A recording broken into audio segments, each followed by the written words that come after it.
자, 우리가 이제 2026년 세마스쿨 오늘이 29번째 강의인데요. 우리가 오늘부터 몇 주 동안은 영적 전쟁에 관한 말씀을 나누고자 합니다. 영적 전쟁. 따라서 해볼까요? 영적 전쟁. 영적 전쟁. 네, 우리는 싸움을 많이 하죠. 집에서 부부가 싸우고 아이들과 싸우고 아이들끼리 싸우고 이게 이제 조금 이걸 넓혀보면 전쟁, 우리의 삶이 전쟁이에요. 전쟁 가운데서 살아가는데 사실 눈으로 보이는 이런 그 세계의 이런 그 싸움들, 다툼들이 우리 일상 안에 늘 있어요. 물론 우리가 막 심하게 싸우진 않지만 그래도 늘 이 다툼과 싸움의 긴장 관계 속에서 있는데 사실 우리의 이런 시간들이 유한한 것이지만 영적 전쟁이라고 하는 것은 아주 오래된 그런 그 싸움이고 이거는 이제 영혼의 전쟁이기 때문에 사느냐 죽느냐에 관련되어 있는 것이고 그리고 그래서 우리가 이런 그 영적 세계에 대해서 또 영적 전쟁에 대해서 말씀을 통해서 알아야 되고 또 이 본질적인 이해를 해야 되고 남은 우리 시간들 우리 주님 오실 때 아니면 우리가 먼저 하나님의 영원한 나라에 들어가게 되면 이건 끝나요. 전쟁은 주님께서 오시면 이제 모든 우리를 대적하는 그 악의 권세들은 다 멸하시니까 그때 이제 그들이 끝장날 것이라고 하는 약속을 우리는 가지고 있는데 그런 일이 일어나기 전에 우리가 살아가는 날마다 매일마다의 순간 가운데서 영적 전쟁은 굉장히 실제하고 있고 또 우리 성도들이라고 한다면 특별히 우리가 좋은 제자가 되고자 한다면 이 영적 전쟁에 능한 자들이 되어야 된다 하는 것이죠. 그런 의미에서 우리가 영적 전쟁을 전에도 몇 번 했었는데요. 근데 제가 이제 개인적으로 만든 자료들을 가지고 했어요. 영적 전쟁의 실제에 관한 것들이 참 많았었는데 오늘 이 자료는 손규철 장로님이 쓰신 영적 전쟁이라고 하는 두꺼운 책이 있거든요. 그분이 이제 교수님이기도 하시고 지금 은퇴하셨지만 학자이시기도 하면서 또 치유사역자, 또 말씀사역자이시기 때문에 이 영적 전쟁에 관한 아주 수많은 경험들을 가지고 계셔요. 제가 이 책을 읽으면서 이런 좀 이론적인 부분이겠지만 이런 베이스를 우리가 먼저 이해를 한 다음에 그러고 나서 그 이후에 영적 전쟁에 실제로 좀 나누면 좋겠구나 하는 생각이 들어서 오늘부터 이제 몇 주 동안 영적 전쟁에 관한 말씀을 나누고자 하는데 첫 번째가 영적 전쟁의 이해입니다. 영적 전쟁이 무엇인가? 거기 두 줄 한번 읽어볼까요? 에덴에서 시작. 에덴에서 시작된 전쟁은 단순히 인간의 도덕적 타락이나 개인의 실패로 축소할 수 없는 거대한 사건이다. 그것은 하나님의 주권적 통치와 사탄의 반역 사이의 우주적 충돌이었다. 이렇게 영적 전쟁이 시작되었다는 거죠. 그런데 인간이 사탄, 영적 존재이죠. 사탄에게 속아서 일단 인간의 첫사람의 시작은 패배한 것이에요. 피해자이기도 하고 패배자이기도 하고 그 첫 번째 사람의 그 모습은 지금까지 우리에게 이어져 오고 있거든요. 그러니까 계속해서 피해자 내지는 패배자로 살아간다면 결국에는 전쟁에서 영적 전쟁에서 진 사람이 되잖아요. 그러니까 이게 이제 그 사람들을 통해서 세상은 죄악의 세상이 되고 사단은 계속해서 세상 가운데서 영역을 확장하고 공중어제 잡은 자의 그런 이 세상을 지배하는 이런 권세로 커져만 가고요. 또 이제 마지막 때가 주님 오실 때가 가까워질수록 그 권세는 어마어마하게 커질 수밖에 없는 그런 상황으로 우리가 가고 있다고 하는 것이죠. 그런데 이거는 우리는 이런 내용들을 알고 있잖아요. 성경을 통해서. 그리고 이 영적 전쟁이라고 하는 것은 그냥 단지 인간이 사단에게 속아서 패배했다.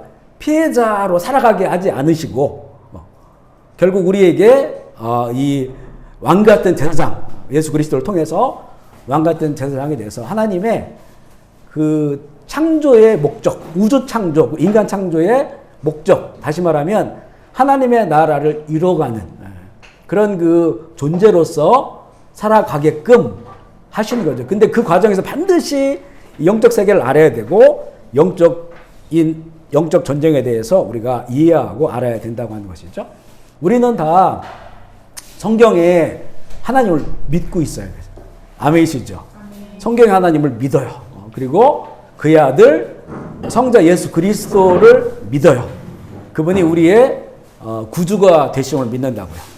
그리고 우리가 그 주님을 그 믿는 과정에서 예수님을 주님으로 인정하고 믿는 과정에서 성령님이 우리 가운데 오셔서 또 함께함을 믿어요. 삼일체 하나님을 믿는다고 하는 것이죠. 그런데 이 사단, 마귀, 그리고 그 사단에도 질서가 있죠. 자기 그 마귀의 졸개들, 귀신들, 악한 영들, 이런 존재들이 있다고 하는 것도 우리는 반드시 알아야 된다고 하는 거죠. 이들을 우리가 믿을 필요는 없어요. 우리가 믿는 대상은 아니야. 하지만 존재한다. 그리고 그들과 싸워야 된다. 라고 하는 것은 우리 예수 믿는 우리들에게는 반드시 이것을 알아야 되고 또 그들과 그 대적 마귀들과 전쟁을 해서 뺏기고 빼앗기는 그 영혼의 싸움들, 이런 곳에서 하나님 나라를 확장해야 됨을 그렇게 성경은 말하고 있는 거예요. 그 밑에 제가 한번 읽어볼게요. 성경은 인간 구원 이야기를 넘어 하나님의 창조 목적이 점진적으로 어떻게 실현되고 악이 어떻게 패배하는지를 보여주는 하나님의 이야기예요. 그러니까 이거는 성경은 하나님의 이야기인데 이것을 우리가 줄이면 하나님의 구속사다 이렇게 말하거든요. 구속사. 그러니까 속자는 그거는 이제 대신 값을 지불해 주는 거잖아요. 대신 값을 지불해서 구원하시는 하나님의 이야기인데, 그런데 이거는 이제 성경이 하나님의 이야기를 줄여서 핵심을 말하는 것이고요. 이 하나님의 이야기 안에는 그러면 하나님은 왜 우리를 구속하실까? 왜 우리를 구원하실까? 라고 했을 때 그 이유와 목적이 하나님 이야기에 담겨져 있다는 것이죠. 그것은 뭐냐면 하나님께서 이 세상을 만드시고 창조하시고 또 사람을 만드신 창조 목적이 있잖아요. 그 창조의 목적이 구속받은 하나님의 자녀들, 예수 믿고 구속받은 하나님의 자녀들을 통해서 이것이 점진적으로 세상 가운데 실현되어지고 이거는 하나님의 나라가 확장되는 거다 이렇게 말하는 것이죠. 그런 그 이야기를 성경은 담고 있다라고 하는 것이죠. 그래서 이 구속사의 이야기인데 하나님의 이야기 전체 큰 하나님 이야기 핵심은 구속사의 이야기지만 구속받은 하나님의 자녀들, 좋은 제자들이 또한 하나님의 창조 목적을 실현할 수 있도록. 우리 인간을 창조했을 때 하나님 그것을 주시잖아요. 그거를 생육하고 번성하고 정복하라 라고 하는 하나님 창조 목적을 너희들이 이뤄가야 된다라고 하는 거잖아요. 그것을 회복하는 거죠. 그래 단지 우리가 그 영적 전쟁이라고 하는 것이 단지 내 개인의 삶에 영역이 확장되어지고 아니면 내 개인이 윤리적이고 도덕적이고 말씀대로 살아가는 이런 그 영역을 넘어서는 이야기라는 거예요. 영적 전쟁이라고 하는 것은. 이 에덴에서부터 이렇게 그 시작된 그 전쟁, 이것을 하나님께서는 우리들에게 맡겨줬다는 거죠. 하나님의 거룩한 줄기들에게 그것을 맡겨줬어요. 그런데 그 역사 가운데 또 노아 홍수 때처럼 또 실패하고 또 이스라엘 역사처럼 실패하고 넘어져가는 그런 과정도 있었지만 결국에는 이 모든 것을 완성하시기 위해서 예수 그리스도가 오셨고 이제 예수 그리스도를 통하여서 예수 그리스도가 오셨다고 하는 것은 그거는 이 영적 전쟁에 완전 전환점을 제공하는 거예요. 사망을 이겼다. 그러니까 죄를 이겼다고 하는 것은 사단이 가지고 있는 그게 가장 중요한 카드예요. 죄에 대한 문제가. 그 죄의 값은 사망이다라고 하는 이거는 사단이 우리 사람들에게 가지고 있는 가장 중요한 이게 카드인데 그것을 예수 그리스도 십자가가 무너뜨려 버렸잖아요. 무너뜨려 버렸다. 그래서 이제는 그 예수님을 받아들이고 믿는 요즘 우리의 표현으로 하면 좋은 제자들이 이제 그 예수님께서 이미 이루어 놓으신 그 승리를 우리가 쟁취해 가는 그런 과정이 바로 하나님의 그 창조 목적을 이뤄가는 그런 과정이라고 하는 것이죠. 이해가 되시죠? 이해가 되시죠? 예. 그래서 그 내용을 보면요, 십자가는 단순히 죄사함을 위한 것만이 아니라 자녀들의 회복을 통한 하나님의 창조 목적을 이룸과 동시에 마귀의 권세를 무너뜨린 하나님의 우주적 그런 승리의 전환점이 되었는데, 이게 십자가가 사탄의 무기였던 그 정죄를 무력화한 그런 사건이라고 하는 겁니다. 이것을 우리 믿는 사람들이 알아야 된다는 거죠. 알고 우리의 이제 모든 이게 완성되는 날이 있단 말이에요. 우리 구원도 지금 시작된 거지 완성된 게 아니잖아요. 그래서 구원의 시작이라고 하는 것은 이미 하지만 나젯 아직이라고 하는 거예요. 그러니까 구원 받았다라고 하는 건 과거형이 아니거든요. 현재 진행형입니다. 진행형이고 구원을 우리 믿음으로 말미암아 구원을 이뤄가는 거예요. 이뤄가는. 그러니까 구원이 거듭난 사람이 구원이 취소됐냐? 이거는 말이 안 되는 거예요. 왜냐하면 거듭남이라고 하는 것은 구원의 출발점이거든요. 구원을 이뤄가는 과정에 있는 것이니까 이게 무슨 과거형처럼 내가 이미 영접해서 구원 받았다. 근데 이 구원이 취소되냐? 이런 질문이 어리석은 질문이라고 하는 거예요. 구원이라고 하는 건 지금 우리가 살아있는 것이고 완성을 향해 나아가는 건데 이게 취소되냐 취소되지 않냐 이렇게 이제 물어볼 수 있는 것이 아니라고 하는 겁니다. 그렇게 물어보는 것은 구원을 기계적으로 끊어버린 거예요. 그죠? 과거형을 끊어버린 거다. 그러니까 구원은 계속 이루어가고 있다고 하는 것이죠. 그 구원을 이루어가는 과정 가운데 하나님께서 우리에게 신분을 바꿔주신 게 왕같은 제사장이다. 이거를 신학적으로 풀면 왕같은 예수님 닮은 제사장, 구약의 제사장은 신약의 제자라겠죠. 예수님 닮은 제자들을 통해서 그 하나님의 사단에게 승리하지 십자가가 보여주는 그 구원의 완성, 사단의 이 일을 멸하시고 하나님 나라 확장해서 주님 오시기 전까지 많은 영혼들을 죽게 이끄는 사단은 천국은 침노한 자의 것이라겠죠. 뺏기고 빼앗기는 그런 영혼의 싸움. 그것을 우리에게 이제는 그 사명으로 주신 거죠. 이거는 모든 믿는 자에게 주신 거예요.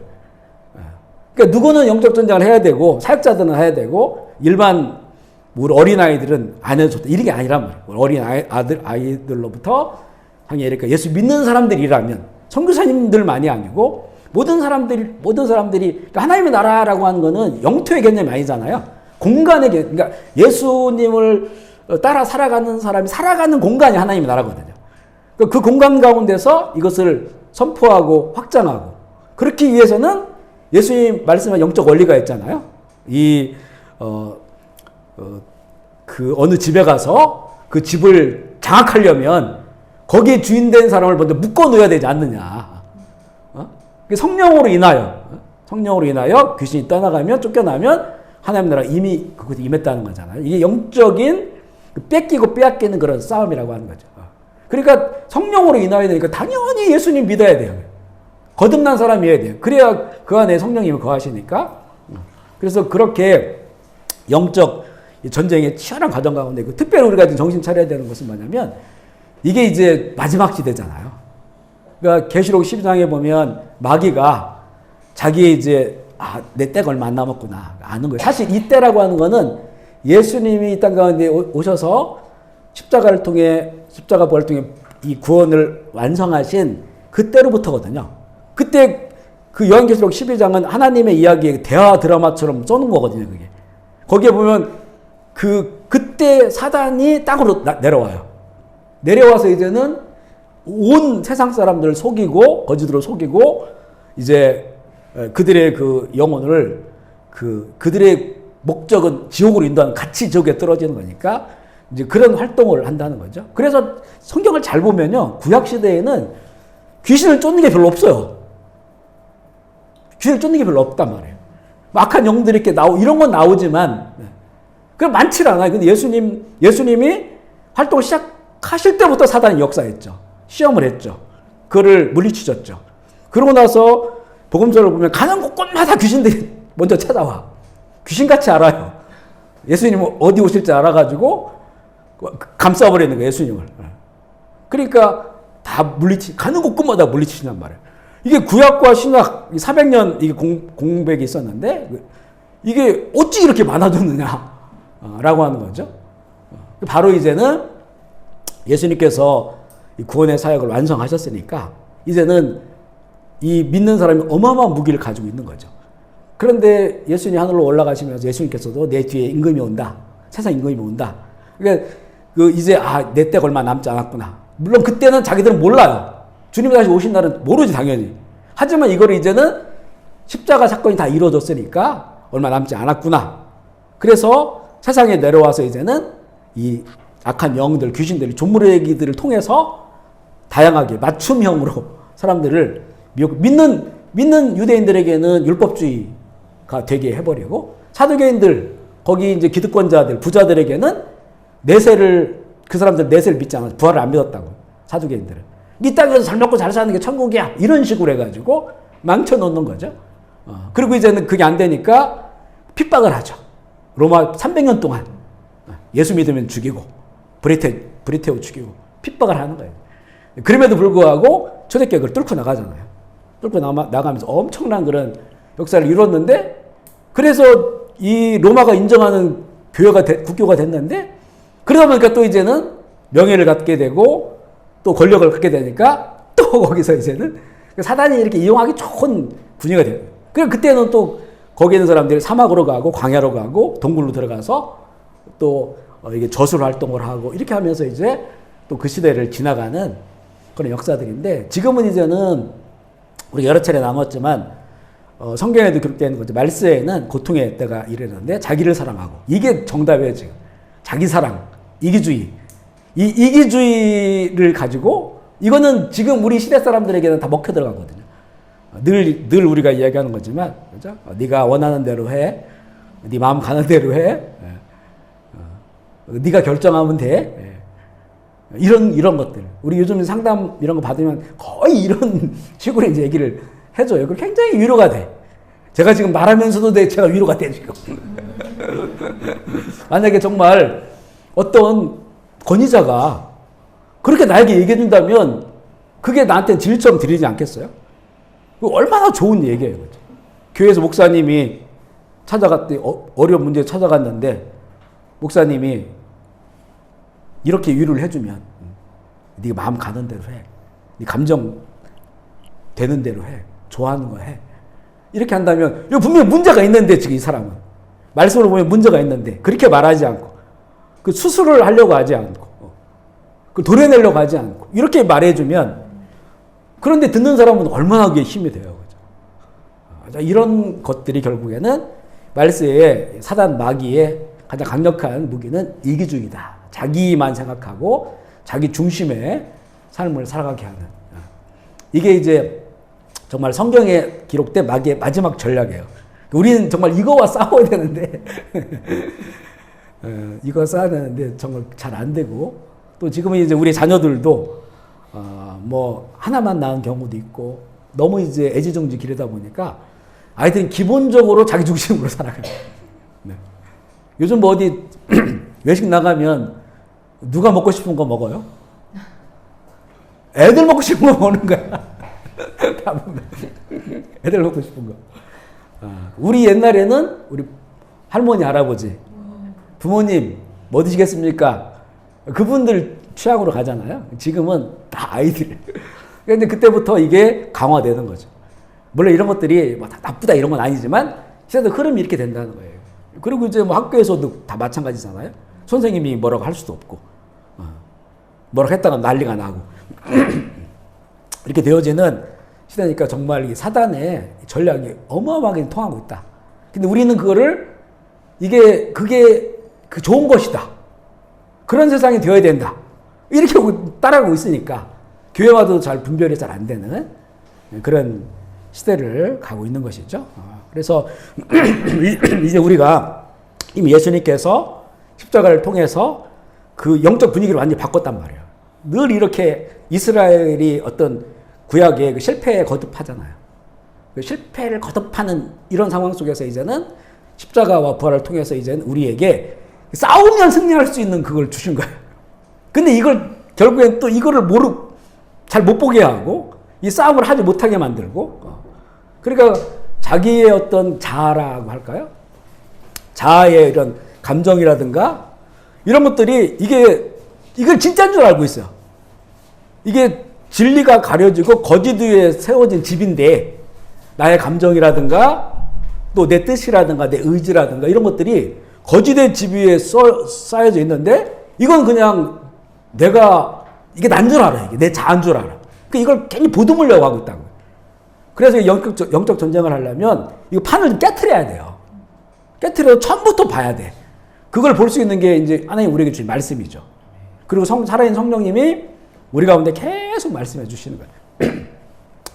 그런 걸 통해서 이제 우리가 하나님의 창조의 우주적 목적을 이뤄가는, 하나님 나라를 이뤄가는.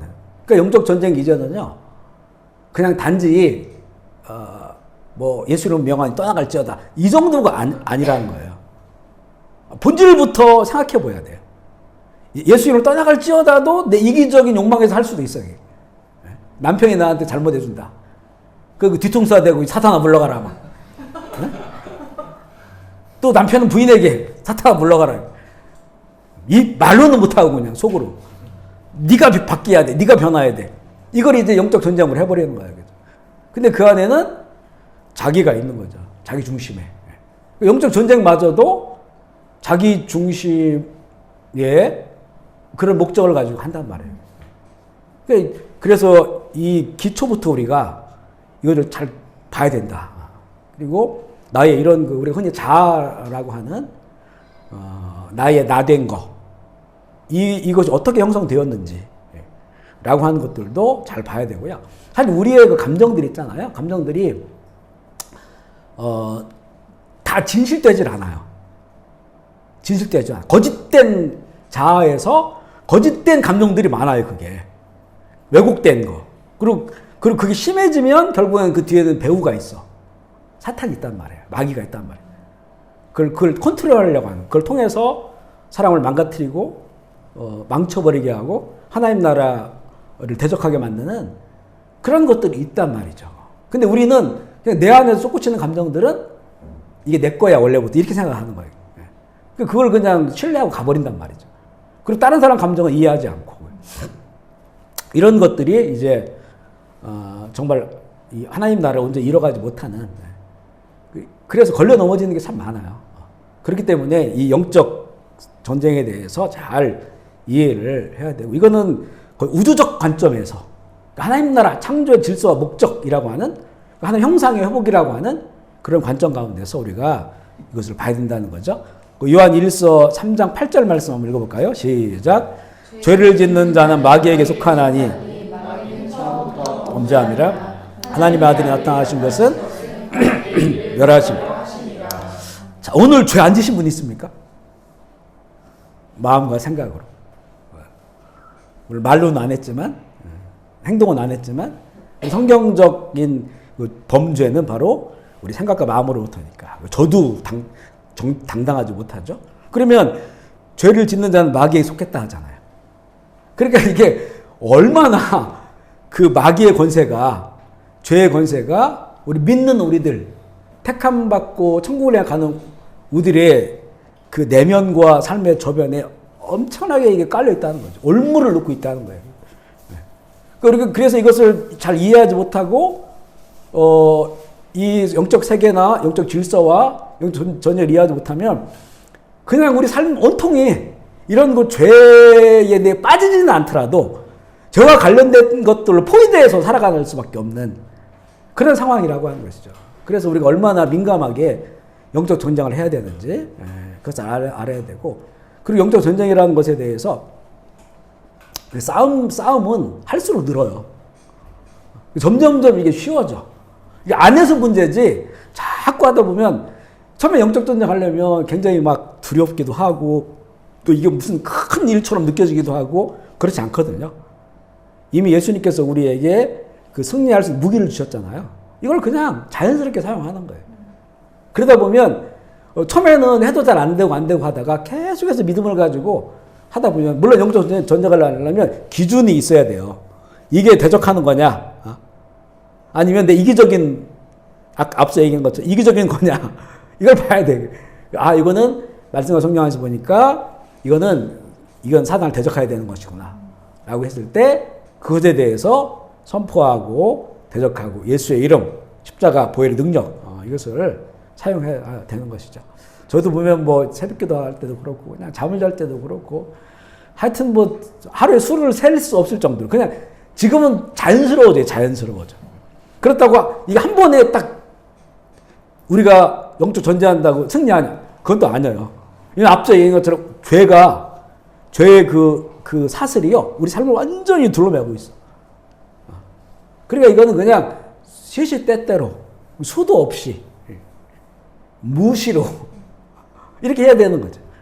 이게 어쩌면 거룩한 습관이 되어야 되고 나만이 아니고 이제 영적 전쟁이 이제 나라라고 했을 때는 이렇게 마을도 있고 또 시도 있고 도도 있고 그런 것처럼 내 안에서부터 해서 우리 가정, 우리 기업, 우리 선교지, 또 우리가 산 이 나라 그리고 또 열방 이렇게 이제 계속 확장되어져 가야 되는 그렇게 됐을 때 이제 하나님의 창조 목적을 이루어가게 하시는 그런 속에 서 있는 것이다 라고 하는 것이고요.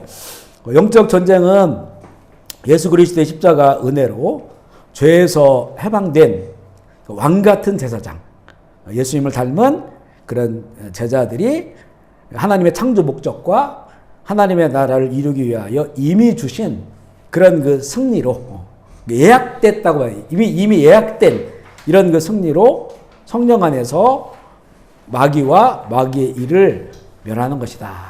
아멘이시죠? 요 정의는 제가 이렇게 정리해 놓은 것인데 이 쭉쭉 책들을 읽어 나가고 또 여러 가지 자료를 보면서 이렇게 정리를 해 놓은 거예요. 그래서 이거 전쟁을 하면 우리는 무조건 승리한다라고 하는 그걸 예수님께서 승리로 주신 거예요. 무조건 승리한다. 그러니까 구약 시대에는 그게 힘들었던 거예요. 자꾸 넘어졌던 거지. 왜냐하면 완성되지 않았기 때문에 그림자만 보여줬으니까 예표 보여줬어. 근데 예수 그리스도를 통해서 완전한 것이 왔단 말이죠. 그 무기를 예수님이 그 안에 계신 그리스도인들 제자들에게 그걸 주셨으니까.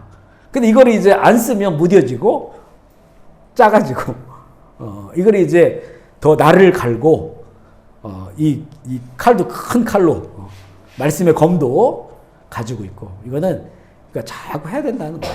해야 된다라고 하는 것이고 자, 두 번째는 이제 영적 전쟁에 있어서 성령님의 오심과 이제 신분 하나님의 자녀의 신분 이 두 가지가 굉장히 중요해요. 그러니까 우리 예수 믿을 때 우리에게 임한 성령 그리고 하나님의 영이죠. 그 다음에 바뀐 신분. 근데 이것을 우리가 온전히 이해할 때 영적 전쟁을 우리가 할 수가 있어요. 그 첫 번째 줄, 두 번째 줄 읽어볼게요. 시작. 인간이 죄를 짓고 타락했을 때 하나님의 영이 떠났다. 도덕적 실패가 아니라 분리되는 영적 아멘이시죠. 인간이 죄가 없었던 인간이 하나님 형상이었던 인간이 타락해서 윤리 도덕적으로 타락했다. 이게 아니라는 거예요, 그죠? 이거는 그 하나님의 영이 떠났을 때의 증상이 나타난 거지. 도덕적으로 타락한 것은 증상이 나타난 것이 원래 본질적인 것은 어떻게 하나님의 영이 그 하나님의 최초의 사람에게 부어주신 그 거룩한 영, 그 영이 그 사단 마귀에게 속아서 범죄했을 때 그 영이 함께 할 수 없죠. 그래서 노아의 홍수를 심판하실 때 하나님 뭐라고 말씀하냐. 세상을 보니까 사람들이 생각한 게 다 악해. 생각하는 것부터 악하니까. 그러니 온통 온 세상이 하나님을 떠나고 범죄하니까 내 영이 영원토록 너희와 함께 하지 않겠다 그러셨단 말이에요. 영원토록 함께 하지 않겠다. 그러니까 이제 자동으로 주어지는 게 아니라는 거예요. 그러니까 내가 태어났다고 하나님의 영이 자동으로 있는 게 아니라는 거죠.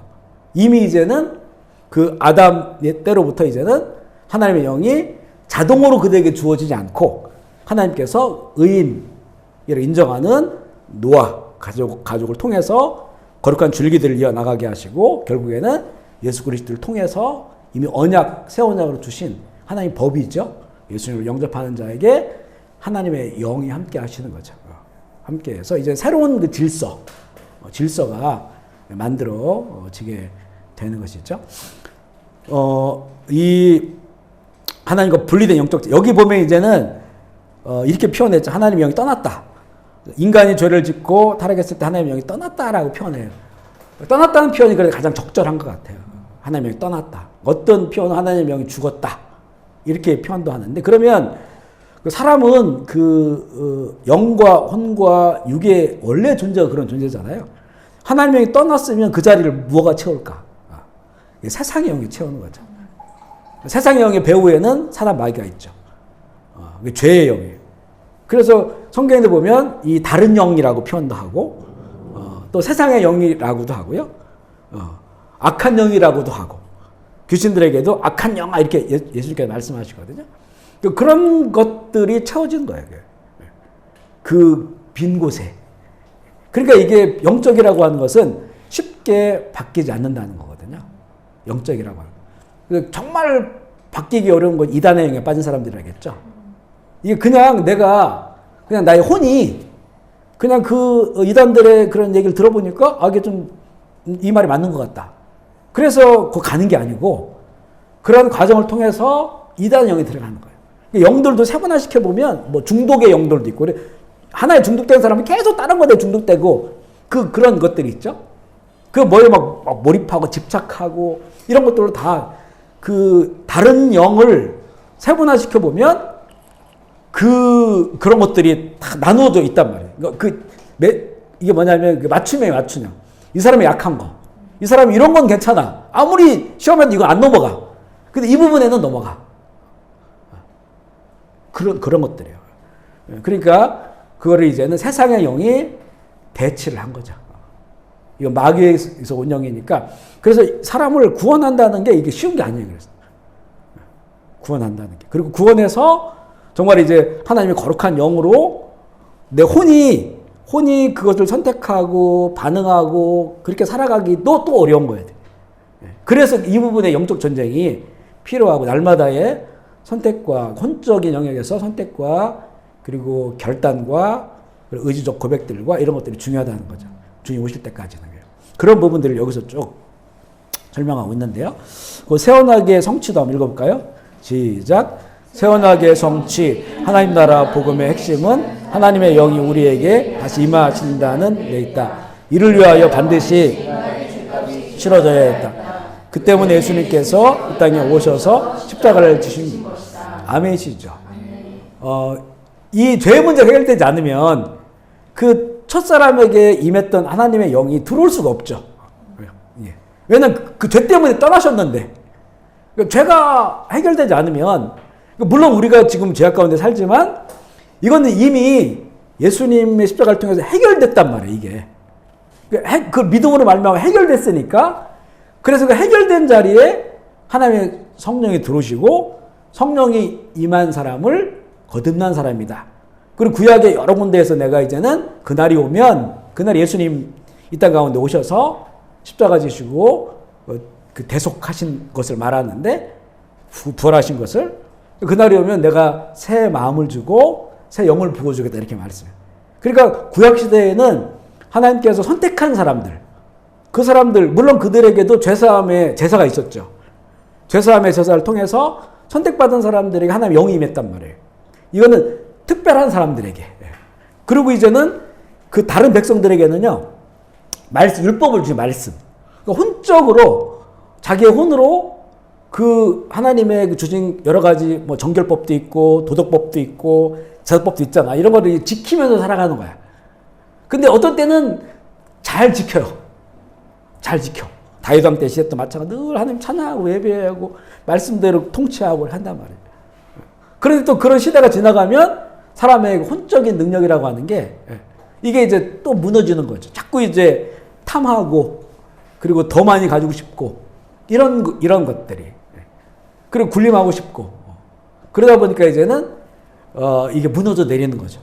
그래서 이제 예수님을 통해서 말씀하신 것은, 예수 믿으면 누구나 다 하나님의 영을 부어주겠다는 거.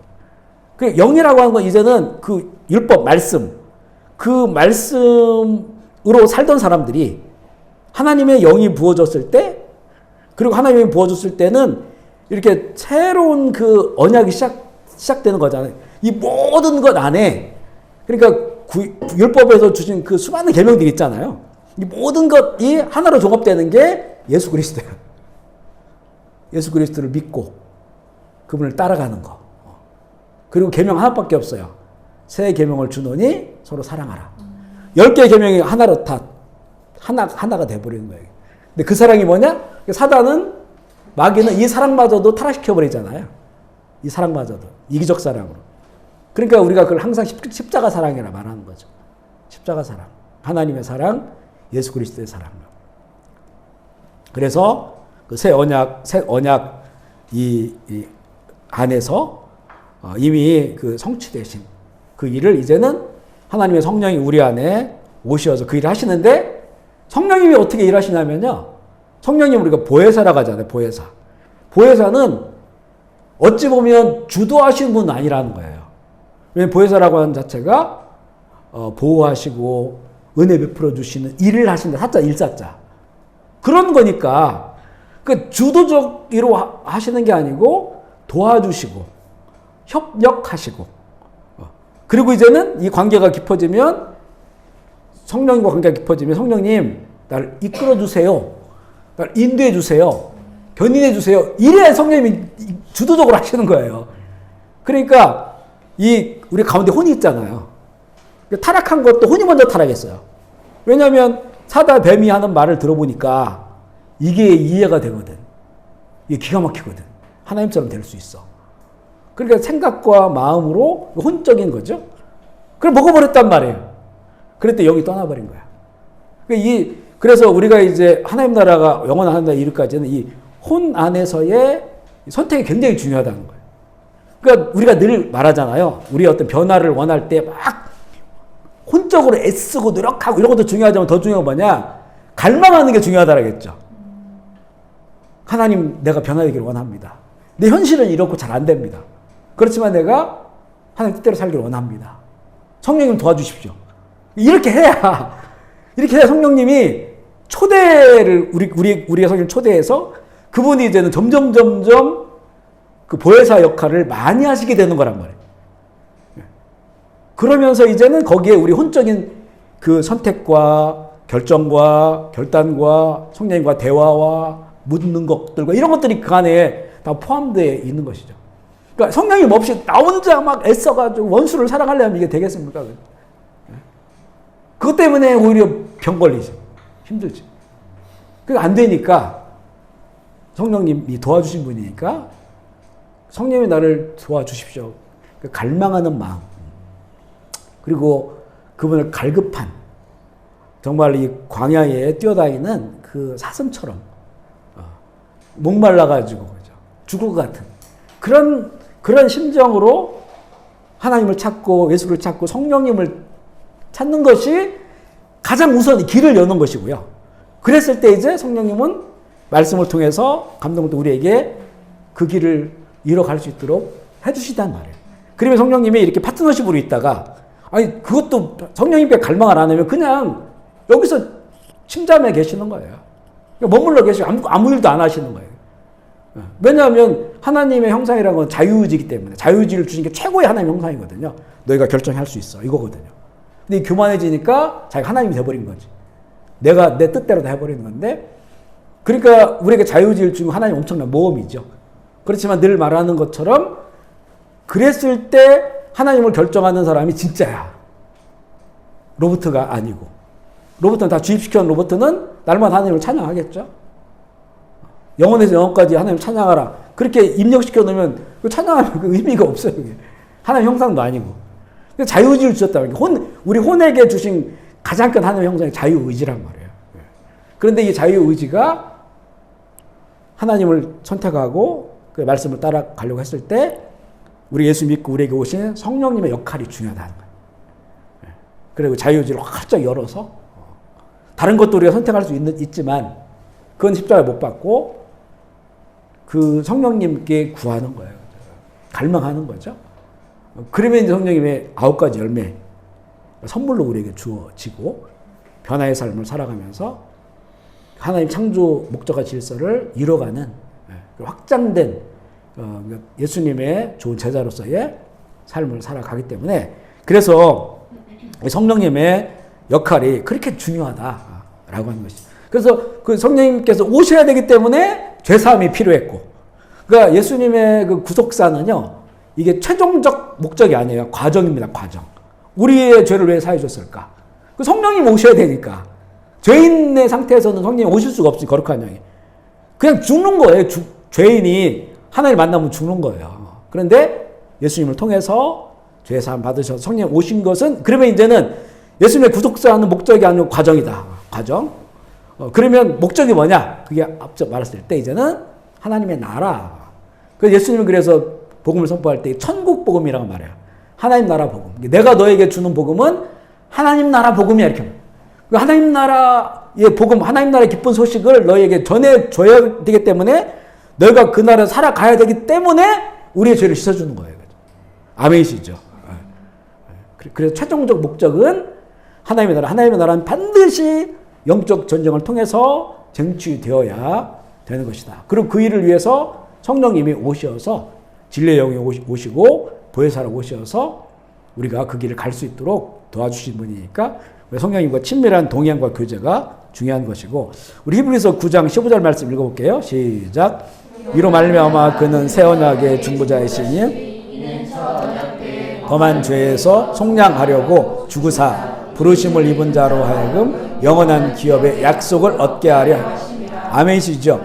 우리가 여기 신약 성경에 보면 새 언약, 예수님께서 성만찬을 하시면서 이제 피로 세운 새 언약이라, 이 새 언약, 이 말이 굉장히 중요한 말이에요. 질서가 완전히 바뀌었다는 거야. 이제는 영적 질서가 완전히 바뀌었다라고 하는 거예요. 그래, 구약처럼 이렇게 하나님의 백성들이 어떤 때는 너무나 어리석고 무능하고 실패한 그런 그 삶을 살아가는 게 아니고, 이제는 어린아이들이라도, 세상에서 아무 힘이 없는 사람이라도 그 새 언약, 그 예수 그리스도, 그분을 믿고 그분이 우리의 삶의 구주가 되신 과정 속에서 임하시는 성령님, 새 영을 부어주셨다. 새 언약은 새 영을 이끌고 온단 말이죠. 그분을 통해서 이제는 그 새로운 질서 속에서 하나님의 나라를 이루며 살아가게 하시고, 그 일을 예수님께 이미 다 깨트리셨다. 그 대적하는 걸 다 깨트렸으니까 이제는 그 하나님께서 첫사람을 지으시고 너희들이 정복해라, 생육하고 번성하라, 이렇게 하신 것처럼 우리에게 동일한 그런 사명이기도 하고요. 정말 우리 그리스도인이라면 기본적으로 살아가야 될 그런 삶의 의미를 우리 가운데 주신 거다. 그래서 오순절 제자들에게 임한 그 성령 사건은요, 하나님의 구속사의 대전환점이에요. 그래서 그 창세기에 보면 그 지명이 나와요. 지명. 거기 그 거룩한 줄기들 내지는 또 이쪽 가인의 후손들 나오고 셋의 후손 나오죠. 이 사람들이 이름이 또 지명이 돼요. 고대 지명이. 그런데 그 사도행 2장에 성령 받고, 그리고 이 사람들이 이제 여러 나라 방언으로 말하잖아요. 뭐 메대 쭉 나오. 이게 그 지명들이에요. 다 보면. 지명들. 결국에는 그런 사람들이 노아의 홍수 때 멸망하고 또 바벨탑을 세우지, 나중에 보면 바벨탑 그 전에 10장, 창세기 10장 이런 거 보면 쫙 지명들이 나와요. 그 자녀들이 그 지명이 돼버리는 경우가 많거든요. 그런 지명들을 그 예수님 시대의 지명을 바꿔놓으면 그때 그 오순절 전 세계에서 온 사람들이 자기의 언어로 그 120명의 제자들이 방언으로 말하는 걸, 하나님의 큰 일을 말하는 걸 듣잖아요. 그게 거의 대부분이에요. 그게 타락한 그 바벨탑을 세우고자 했던 그들의 지명. 흩어졌잖아요. 말을 다 다르게 해서. 그런데 이제는 그 말이 다른 말인데 다 알아듣는 거예요. 그 나라에서 온 거예요. 그 나라에서 온 사람들이 그를 듣고 하나님의 그 놀라운 일을 듣고 막 깜짝 놀라는. 그래서 결국에는 성령이 임해서 바로 그런 그 하나님의 나라, 하나님 계획하신 그런 나라들을 이루게 된 사건들이 벌어진다. 성령님의 역할이 너무나 중요하다라고 하는 것을 알게 됩니다. 큰 2번에 작은 1번, 성령의 내주하심과 영혼 몸의 구원인데 이것도 중요한 내용이에요. 한번 읽어볼게요. 하나님께서 시작. 하나님께서 인간을 영, 혼, 몸의 삼중 구조로 지으셨으며 이 관점은 타락과 구원, 성령님의 역사를 이해하는 핵심 열쇠가 된다. 우리가 이렇게 사람을 얘기할 때 어떤 그 물질적 존재로 얘기하고요. 그리고 사람의 어떤 구성을 여러 가지 이렇게 관점에서 이해를 하려고 하는데 성경적인 그 인간, 이게 이제 정답이죠. 정답인데 성경은 우리 이 사람은 영과 혼과 몸에 분리될 수 없는 유기적인 하지만 다른 그런 삼중 구조로 그렇게 지어졌다. 삼위일체 하나님도 그 3이라고 하는 그런 숫자 가운데 있는데 그렇게 볼 수도 있고요. 데살로니가전서 5장 23절 읽어보겠습니다. 시작. 평강의 하나님이 친히 너희를 온전히 거룩하게 하시고 또 너희의 온 영과 혼과 몸이 우리 주 예수 그리스도께서 강림하실 때에 흠없이 보존되기를 아멘이시죠. 흠없게 보존되기 원하노라 하면 영은 그 성령님이 이셔야 되고 혼은 육체를 따라가지 않고 성령님을 따라가는 영적 사람이어야 되고 그리고 몸, 자기 육신의 본능과 욕구, 선을 넘는 그런 것이 아닌 이 몸이 혼의 그 선택이 몸쪽으로 가지 않고 하나님의 영을 따라가는. 그래서 제일 앞선 것이 영. 우리가 온전하다는 것은 제일 앞선 것은 하나님의 우리에게 임한 영. 그리고 그 영이 하나님의 영 하나님을 찬양하고 예배하고 하나님의 뜻을 알게 하고 그 뜻대로 살아가게 하는 거니까 우리 혼이 거기에 반응해서 완벽하진 않지만 이 길을 잃지 않고 뒤돌아서지 않고 다른 길로 가지 않고 그 길로 가는 거예요. 온전함이죠. 그리고 몸은 그 혼의 선택과 결정에 순종해서 따라가는 거예요. 이게 이제는 주님 오실 때에 내지는 우리가 하나님 나라 갔을 때에 이게 흠없이 보존되는 거예요. 그러니까 사단은 거기 흠집을 내려고 하는 거잖아요. 흠집을 낼 때 어디에 내냐면 혼에 내요. 혼에. 혼이 항상 가운데에서 이걸 결정해 줘야 되거든요. 근데 이건 가만 놔두면 다 육체를 따라가요. 이게. 육체를 따라가게 돼 있다. 우리가 이제 아이들을 길러보면 그걸 많이 경험해요. 우리 어린 아이들 이제 막 이제 걷기 시작하고 뭐 이런 아이들한테 나쁜 짓을 가르쳐 주지 않거든요. 무슨 누구 걸 빼서라든가 너를 주장하라 이렇게 안 가르쳐 주는데 유아실 가보면요 애들 머리끄댕이 갖고 싸워요. 뭐 장난감 하나 때문에 내 거야 이러면서 자기 거 아닌데 뜯고 싸운단 말이에요. 그러니까 하나도 안 가르쳐 줬는데 자동으로 육체를 따라가는 거예요. 자기가 나이 더 가지고 싶어. 내 거야. 이렇게 한단 말이죠. 그래서 영적 전쟁이 필요하다는 거예요. 그래서 우리의 혼이 선택하지 않으면, 결정하지 않으면 그냥 몸을 따라간다는 거죠. 결국에는 그거는 이제 다른 영에 길들여질 수밖에 없기 때문에, 그래서 어렸을 때부터 우리가 이 아이들에게 기준을 잡아주는 거 있잖아요. 기준을 잡아주는 거. 그리고 경계를 세워주는 거. 이 부분을 좀 지혜롭게 가르쳐야 된다는 거죠.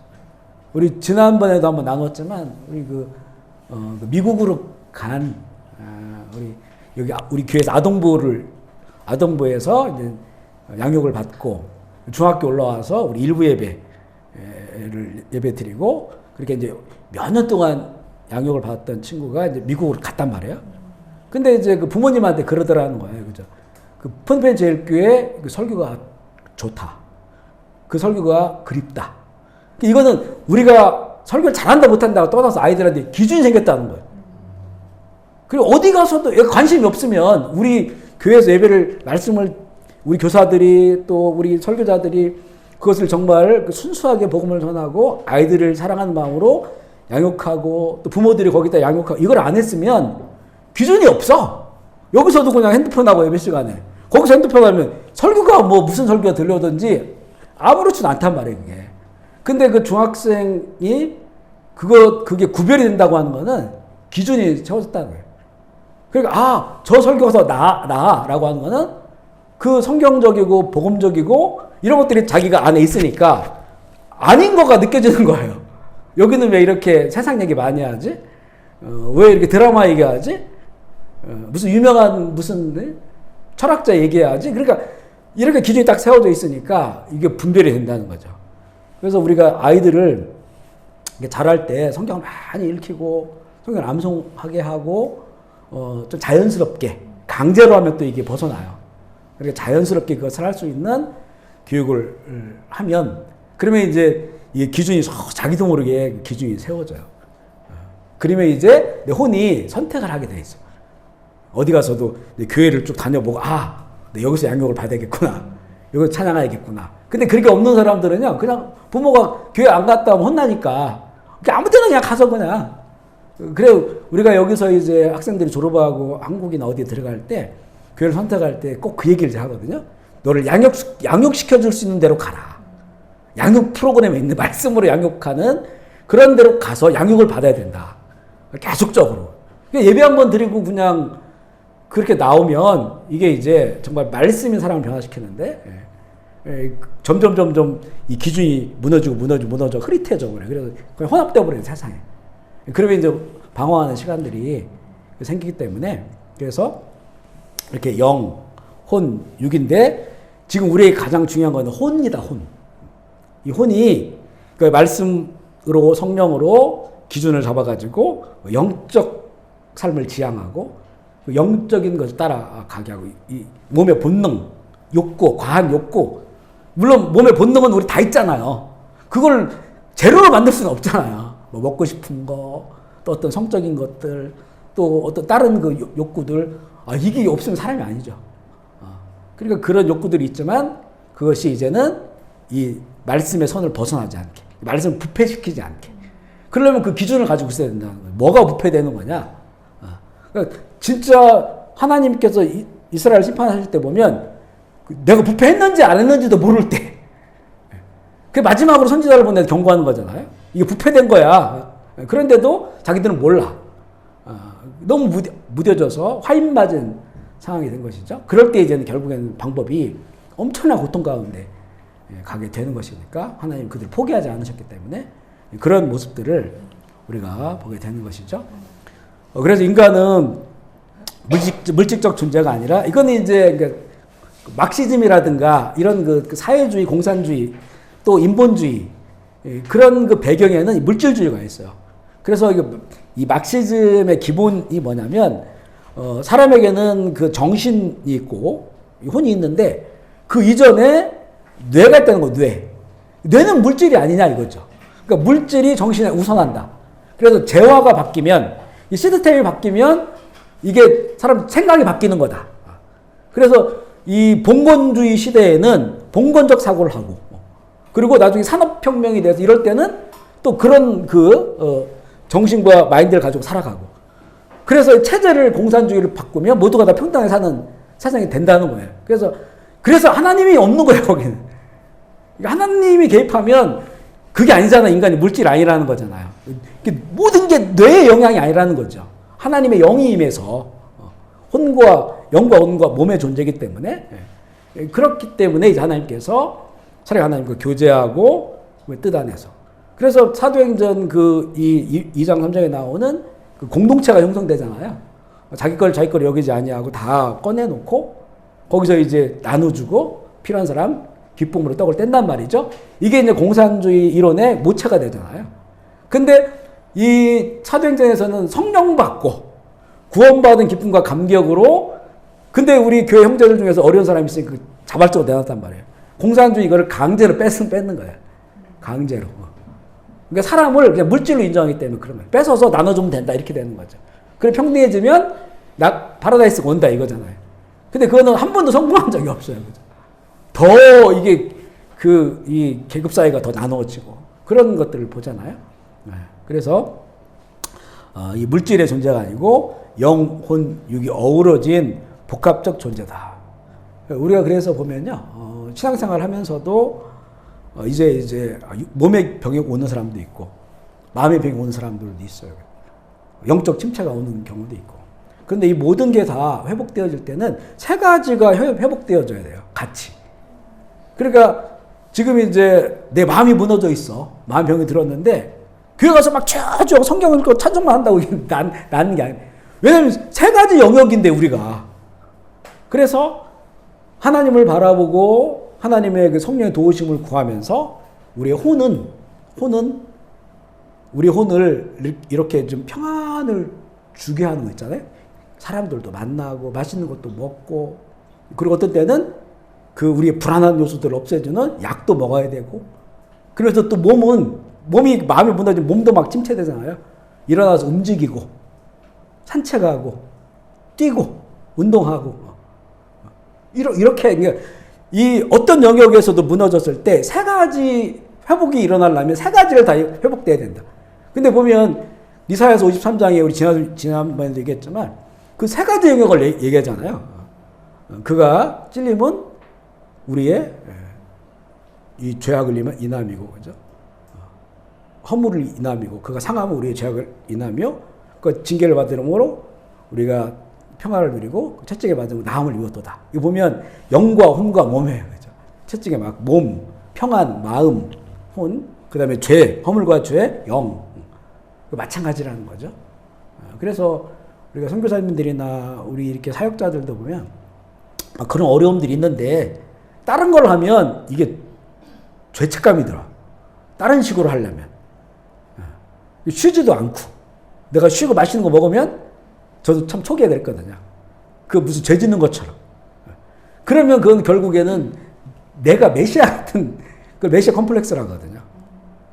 우리 메시아가 아니, 메시아도 예수님도 쉬셨어.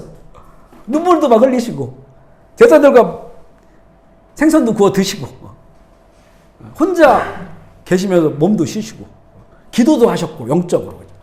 그러니까 예수님도 그렇게 안 하셨는데, 우리는 초인적인 그런 그 메시아처럼 자기를 인식하니까, 그러니까 이게 온전한 쉼이 안 되고, 회복이 안 되고요.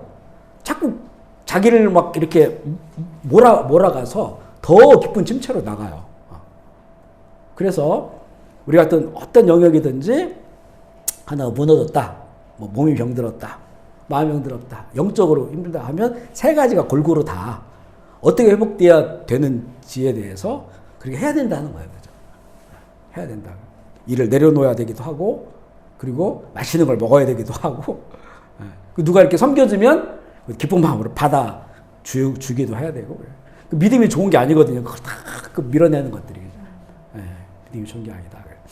왜냐하면 그걸 인정해야 된다. 영과 혼과 몸의 존재라고 하는 것을 우리 알고 그걸 인정하고 균형 잡히게 회복될 수 있도록 해야 된다는 거죠. 저는 그런 경험을 참 많이 한 것 같아요. 아멘이시죠? 너무 하나에도 치중하면 안 돼. 운동만 열심히 해가지고 골고루 이렇게 잘 해야 된다는 거예요. 여기 보면 이제 이게 사실 이론적으로 정리를 한 건데 참 정리를 잘 해놓은 것 같아요. 영은 하나님의 생명이 임하는 자리, 하나님과 직접 교통하며 존재의 근원을 이루는 영역으로서 타락 이후에는 기능을 상실했으나 성령으로 거듭날 때 다시 살아난다. 이게 이제 영의 역할이에요. 하나님을 인식하고 인지하고 교제하고 하는 그런 우리의 삶에 이 영이 가장 활성화되는 게 제일 좋아요. 그러려면 뭐 다른 방법이 없어요. 그냥 이제 기도하고 말씀 보고 또 우리에게 이미 주신 복음을 선포하고 고백하고 또 이렇게 믿음의 공동체 이런 가운데서 또 함께 쉐어하고 말씀 공부하고 이래 이제 영이 자꾸 이제 활성화 되는 거고요. 혼은 아까 말한 것처럼 자유의지를 가진 자아의식체죠. 그래서 보통 우리가 지정의라고도 하죠. 지식 그리고 그 감정 그다음에 의지 이성적이고 지성적 감성적인 그런 그 의지를 가진 그게 혼이죠. 우리가 생각하는 거 마음 먹는 거 이런 것들이 다 혼적 영역의 그런 일들인데 몸의 기능으로 일어나는 생각과 감정 아까 얘기했죠. 몸에서 원하는 욕구들이 있단 말이에요. 욕구들. 근데 이런 것들은 다 이렇게 그 생각으로 넘어오고 감정으로 넘어와요. 점심을 짜장면 먹어야겠다 이런 것들. 내 몸이 이제 배고프니까 뭔가를 먹어야 되는데 그러면 생각을 해요. 뭘 먹을까? 그러니까 몸이 욕구가 다 생각으로 와요. 그걸 마음으로 결정해. 오늘 짜장면이야. 그러면 이제는 그 움직이는 거죠, 이제. 그걸 따라서. 그래서 바로 이 몸은 몸의 기능으로서 본능이죠. 거기서 일어나는 생각과 감정을 인식하고 선택하는 주체예요. 누가 나를 때렸어. 몸을. 그 아파. 생각해보니까 불쾌해. 마음이 상해. 그러면 여기서 어떤 선택을 하느냐. 혼이 자유의지가 있으니 선택을 하는 거예요. 그러면 영적인 사람은 영적으로 선택을 하는 거예요.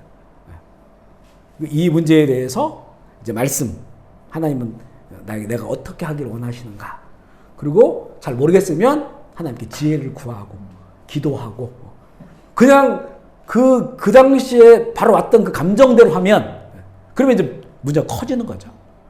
그 오히려 혼이 더 침체될 수밖에 없는 그런 상황으로 나가는 거니까 영이 살아있는 사람은 이때 난 어떻게 할 것인가. 우리 자녀의 일이라면 어떻게 할 것인가. 이것을 하나님께 묻고 말씀으로 그것을 이렇게 찾아가 보는 거죠. 그렇게 이제 영적인 일들을 이뤄가는 그런 기능들을 하는 거니까 굉장히 중요하다는 거죠. 그래서 내가 어떤 영에 속해 있느냐에 따라 몸을 다스리거나 몸에 종속되는 거예요. 아까도 얘기했지만 세상의 영, 무슨 쾌락이나 이런 걸 좋아하는 영이라면 내 몸에 이런 욕구를 극대화시키죠. 극대화시켜. 욕심을 극대화시켜. 갖고 싶은 거, 모두에게 있는 욕망이라고 해요. 더 갖고 싶어. 욕심이죠. 이걸 극대화시켰다 보면 다른 사람 빼앗기도 하고 사기치기도 하고 그쪽으로 또 극대화되는 거예요. 이게 세상의 영, 거짓의 영, 여기에 이제는 빠져 있는 것인데 이제 하나님의 영은 그걸 절제해. 오히려 내가 가지고 있는 걸 오히려 나눠줘. 예수의 이름으로. 이렇게 이제 완전 달라지는 것이죠. 타락 후에는 몸에 기초한 생각과 감정을 자신으로 동일시하며 거짓자 형성이 앞서 우리 얘기한 거예요. 우리가 타락해서는 이게 내 생각이야, 내 마음이야. 그런데 그게 아니고 이미 거짓된 자아가 형성되어 있어요. 그래서 그 본질부터 봐야 된다. 아까 말씀 나눈 것처럼 그렇다는 거죠. 거짓 자아를 형성하지만 구원 후에는 하나님의 영 안에 거하며 참된 자아로 회복해요. 따라서 해볼 거예요. 참된 자아. 거짓 자아가 있고 참된 자아가 있으니까 이거는 나야 이렇게 말하는 것이 거짓 자아 속에서 그렇게 말하는 경우가 있다는 거죠. 이게 난데. 근데 그게 거짓 자아라고 하면 계속 그 길로 갈 수밖에 없거든요. 우리는 참된 자아를 찾는 거예요. 말씀으로 성령으로. 정말 그러니까 나를 말할 땐 항상 하나님 앞에 있는 나를 봐야 돼.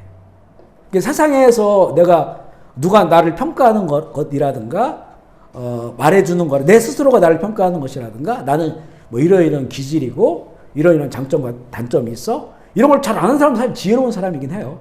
근데 또 이제 우리 엄마나 아빠는 나 어렸을 때부터 너는 주성원 애야 이러면서 막 구박하고 막 저주를 퍼붓고 이 거짓된 자아들이 생기는 거예요. 그죠? 그 아니면 어떤 사람들은 이렇게 사람도 되게 높은 마음을 가진 사람이 있어. 교만한 사람들. 그걸로 내가 최고야. 저런 별거 아니야. 이게 이제 자기를 좀 이렇게 살게 만드는 그렇단 말이죠. 이런 자아를 가지고 있는 거예요. 이런 자아 속에서 예수를 믿고 이 신앙생활 하면요, 이게 거의 그거를 그 참된 자아를 보지 못하면 계속 육체적으로 가요. 그 혼이 성령으로 가지 못한다는 거예요. 그러면 또 그만큼 그 삶에 그 가시 같은 것들이 나타나는 거죠. 왜냐하면 그거는 만약에 이 사람이 예수님을 받아들이고 하나님의 영이 그 안에 오셨단 말이에요. 그러면 하나님은 이걸 뺏길 수가 없어요. 지금 구원 과정 가운데 있다겠죠? 완성이 안 됐고. 그러니까 구원이 취소되느냐 안 취소되느냐 이 문제가 아니라겠죠? 과정 가운데 있는데 근데 계속해서 그 거짓된 자아 속에서 그걸 버리지 못하고 구속을 버리지 못하고 그 길로 간단 말이에요. 그러면 이스라엘 보면 하나님께서 어마어마하게 고난의 시간을 주잖아요. 왜 고난의 시간을 주냐? 사랑하고 그리고 빼앗기기 싫고 사탄에게 그 영혼을 주기 싫으니까 하나님은 그 최악의 처방을 하는 거예요. 제일 처음에는 경고해. 너 이렇게 되면 너 수술해야 돼. 더 아플 거야. 수술해야 돼. 계속 말하는데 계속 그 길로 가는 거야. 거짓된 자아 속에서. 결국은 그냥 눕혀버려요. 눕혀버려. 그래서 거기서 다 그냥 무너져 버려요. 혼이 무너지고 자기 거짓된 자아가 확 무너졌을 때 거기서 이제는 터져 나오죠. 하나님, 아버지, 날 용서해 주시고 살려달라고.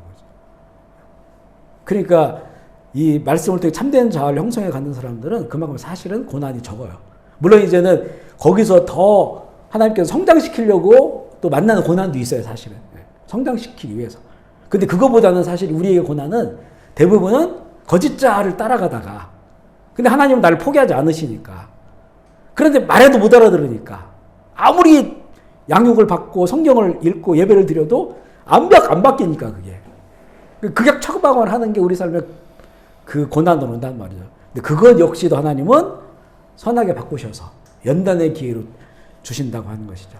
그래서 나의 그 자아를 아는 게 중요하다. 우리가 이렇게 신앙생활 하잖아요. 그런데 자아라고 하는 건 한마디로 말할 수 없잖아요. 굉장히 복잡한 것이 우리 안에 있어요. 그러니까 지금 저도 모르는 거짓 자아가 어느 영역에는 있을 수 있어요. 거짓 자아. 전 스스로 괜찮아. 내지는 난 옛날부터 이렇게 살았어. 이런 것도 있을 수 있단 말이에요. 그러니까 우리가 날마다 말씀 보고 묵상하고 이렇게 기도하고 하는 것들이 그것을 보게 하는 거죠. 결국에는.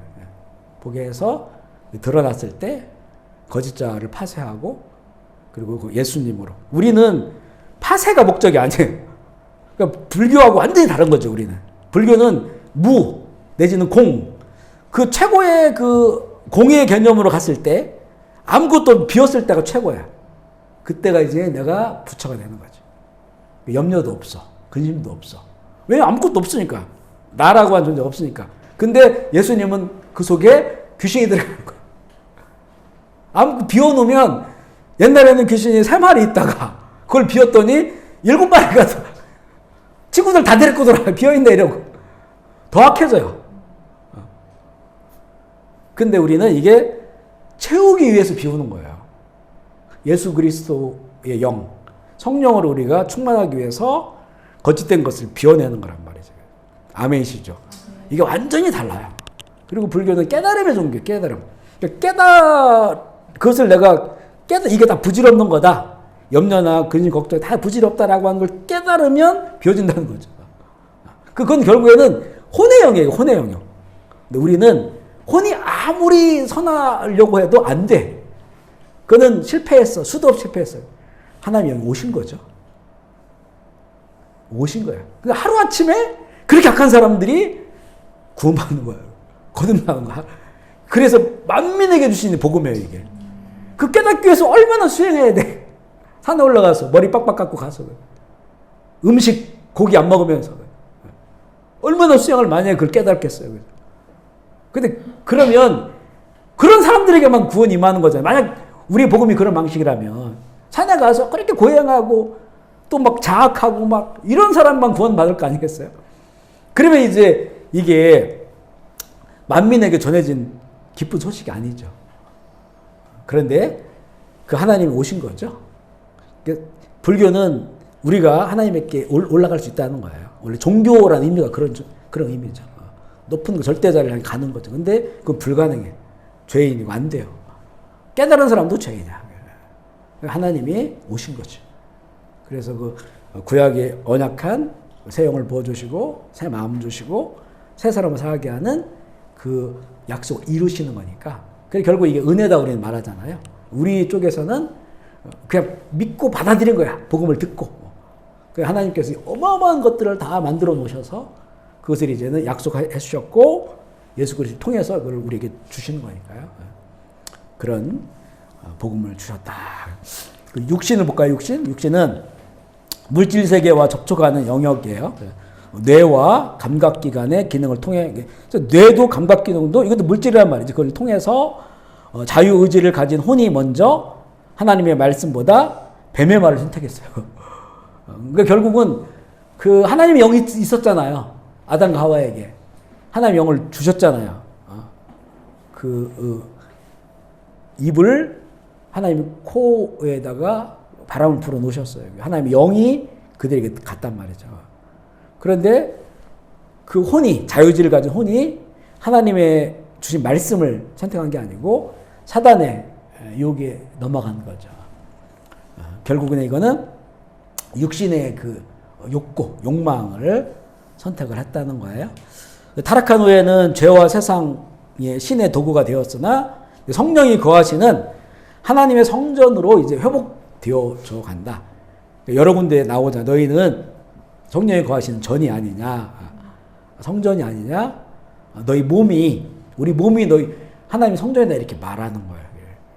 그래서 결국은 우리의 그 육신의 그런 그 욕망, 욕구, 하나님이 주신 그 적정량이 있어요. 그죠?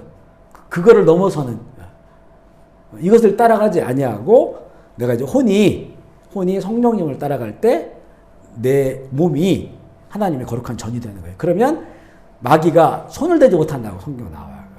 하나님의 씨앗이, 예수 그리스도의 씨앗이 그 속에 있기 때문에 마귀는 손도 대지 못한다. 그러니까 그냥 살아있다고 하는 것 자체가 영적 전쟁을 하고 있는 거예요. 그 내 삶 자체가. 그런 것들로 이렇게 우리에게 주신다. 근데 이 복잡한 영과 혼과 몸에 대해서 이렇게 잘 정리를 해놨더라고요.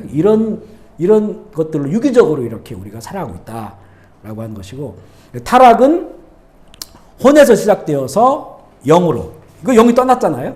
그리고 몸으로 전파가 된다는 거죠. 혼이 중요하다. 자유의지를 가진 혼이 먼저 하나님의 말씀보다 뱀의 말을 선택했고, 그 결과 영이 하나님과 분리되어 죽고 몸이 죄의 영향 아래 들어가게 된다고 하는 것이죠. 그래서 그러면 이 구원이 어떻게 이루어지느냐? 먼저 혼이 그 믿는 거예요. 마음으로 믿고 입으로 시인하게, 이 신이라고 믿는다는 거죠. 하나님을 믿는 거예요. 그 성령님을 통해 그렇게 우리가 이제 마음으로 말씀을 듣고 복음을 들었을 때 거기에 이제 감동이 돼. 그러면 내 마음이 예수님을 믿는 거예요. 십자가 사건을 믿고 부활 사건을 믿고 그 믿을 때 이게 이제 바람이 부는데 어디서 부는 건지 모를 정도로 신비하게 하나님의 성령이 준비되어 있다가 그 사람 안에 성령이 들어가는 거죠. 그리고 이제는 이 성령님을 통해서 은혜로 자유의지적인 선택을 할 수 있는 사람이 된 거야. 그러니까 여기서 이제 완전한 구원받은 사람이 아니고 그 자유의지로 성령이 우리 안에 계시니까 성령님의 뜻을, 하나님의 뜻을 선택할 수 있는 상태가 됐다. 이게 이제 신분이 달라진 거죠. 그리고 이제 죄가 우리를 지배하다가 지배할 수 없는 상태로 된 거예요. 하지만 내가 죄를 선택할 수는 있어요. 그런 상태가 된 것이다. 영의 구원이라고 하는 것은 칭의. 그러니까 하나님께서 이 믿는 사람을 하나님의 자녀로 불러줘요. 그래서 이신칭의라고 하는 게 신학적 용어거든요. 이 두 개를 붙이면 이게 이신은 하나님 믿는 건 혼적인 영역. 내가 선택하고 결단하고 그러면 하나님께서는 칭의. 이제는 너는 내 자녀야. 나에 속해 있어. 라고 불러주시는 거예요. 그런 은혜를 베풀어 주니까 이거는 이제 정말 이제 예수님을 진심으로 내가 영접하고 받아들일 때 이거는 즉각 일어나요. 하나님의 떠났던 영이 바로 들어와요.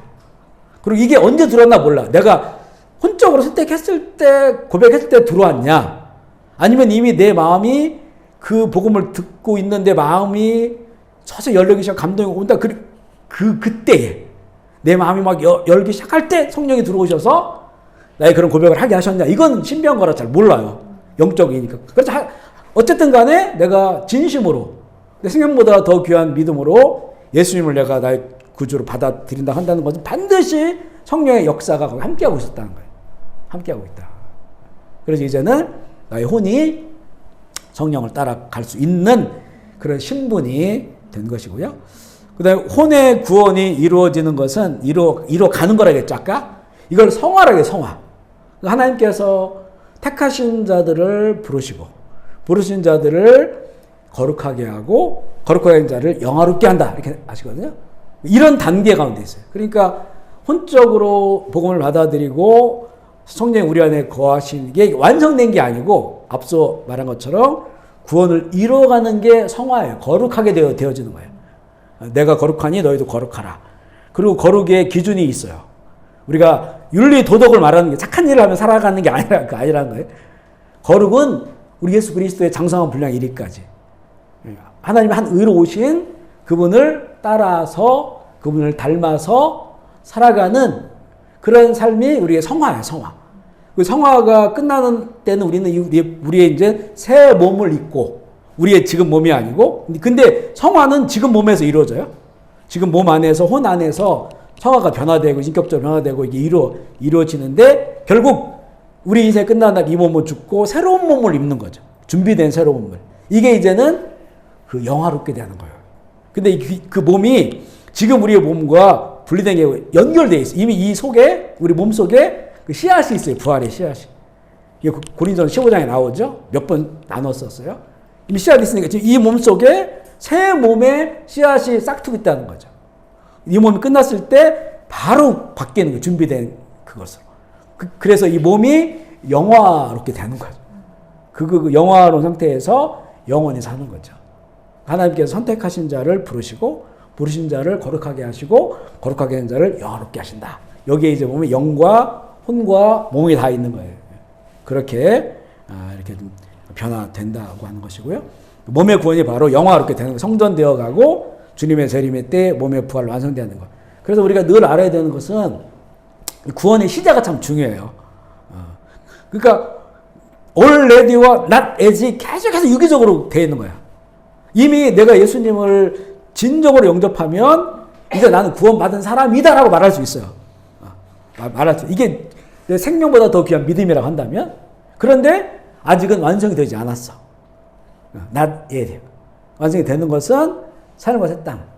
하나님 아버지로 영원히 부를 수 있는 친히 하나님의 눈앞에 보이고 그분을 예배하는 그런 자리이거든요. 근데 아직은 아니잖아. 지금이 우리가 완전한 그런 상태가 아니라고 하는 거 너무 잘 알아요. 왜냐하면 우리 안에 죄가 있잖아요. 그리고 뭐 상하기도 하고 또 아프기도 하고 또 싸우기도 하고 그런데 그날이 오면 이런 게 다 없어지잖아요. 상함도 없고 다툼도 없고 그러니까 이렇게 그날을 성경이 보여줬는데 지금으로 보면 완성이 안 됐구나 알 수 있죠. 완전한 때가 아니라 그래서 이제는 우리는 그 완전을 향해서 나아가는 건데 여기에서 이제는 우리 혼의 기능이 중요하다라고 하는 것이죠.